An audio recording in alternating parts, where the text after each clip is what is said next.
Many of Sega's classic IPs have been dormant for over a decade, but the company's making a concerted effort to bring them back. Shinobi Art of Vengeance is part of this effort, with developer Lizard Cube tasked with rebooting the classic 2D action platformer franchise for modern audiences. Shinobi Art of Vengeance marks the franchise's return after a 14-year absence, and while it has its flaws, longtime fans will be happy to know that it's a mostly successful revival. Shinobi Art of Vengeance stars franchise mainstay Joe Musashi as he goes to war with the villainous ENE Corporation. Joe's quest for revenge takes him to a variety of interesting locales and sees him square off with an intriguing lineup of villains, but the story itself is bare bones and largely uninteresting. Joe's rough grunts in response to anyone that talks to him are amusing, but otherwise the conversations are bland and the presentation leaves a lot to be desired. Shinobi Art of Vengeance scenes typically consist of still images with voiceovers, which are not fun to watch and make it difficult to care about the revenge plot or anything else that happens in the game.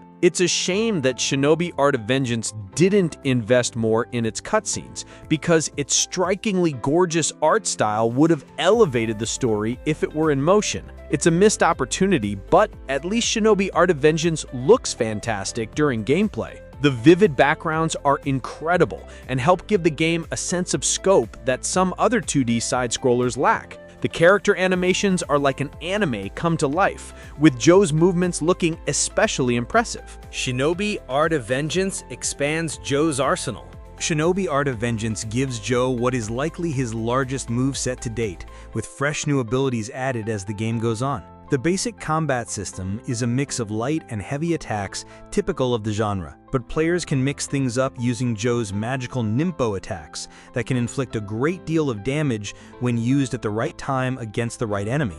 Enemies all have stagger meters that, when full, can trigger an instant kill from wherever they're at on the screen. Art of Vengeance has a nice amount of enemy variety to keep combat interesting as players slaughter ENE Corp members from one screen to the next. Some might find Shinobi's combat a little too basic, even with Joe's expanded moveset, but there's enough there that it doesn't get boring. Players can greatly expand Joe's arsenal of moves in Shinobi Art of Vengeance at the shop, but they also gain tools that are more for exploration and platforming. For instance, Joe gains a glider that can be used to ride airstreams to higher locations, and he also obtains a grappling hook that allows him to cross gaps that would otherwise be impossible. Some of Art of Vengeance's most thrilling moments come from the platforming challenges, so it's a bummer that there are more of them. After players slice and dice and air dash their way through each level, they are treated to a boss fight. Shinobi Art of Vengeance boss fights are fun and where most of the game's challenge lies, but they also don't quite reach the level of exhilaration one would hope for.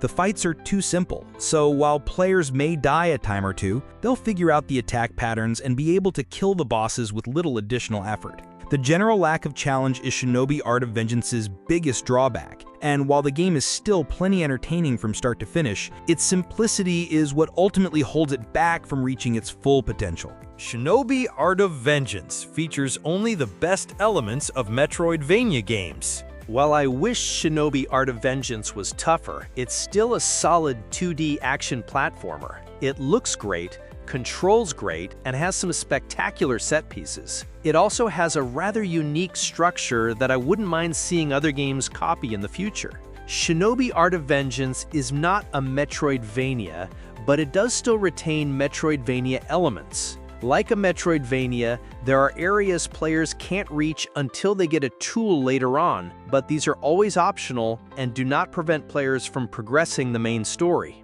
Each level has its own map, large enough to need fast travel, but not so big that exploration becomes overwhelming. Making the stages standalone allows Shinobi Art of Vengeance to retain the best elements of Metroidvania games, while dropping annoying things like excessive backtracking and the tendency for players to get lost. This helps Shinobi Art of Vengeance keep the focus on the action and does wonders for the game's pacing, but there is that Metroidvania-style exploration for those who want it. Each stage is packed with secrets and collectibles for those willing to go off the beaten path. Shinobi Art of Vengeance's secrets and collectibles give the game significant replay value, which is good because the game is otherwise fairly short. It wouldn't be unreasonable for someone to beat Shinobi Art of Vengeance in about 5 hours if they focus on the main story, but those who want to get 100% are looking at spending 2 to 3 times that amount. Hunting down Shinobi Art of Vengeance's collectibles is a rewarding, relatively stress-free experience thanks to the generous fast travel system and helpful maps,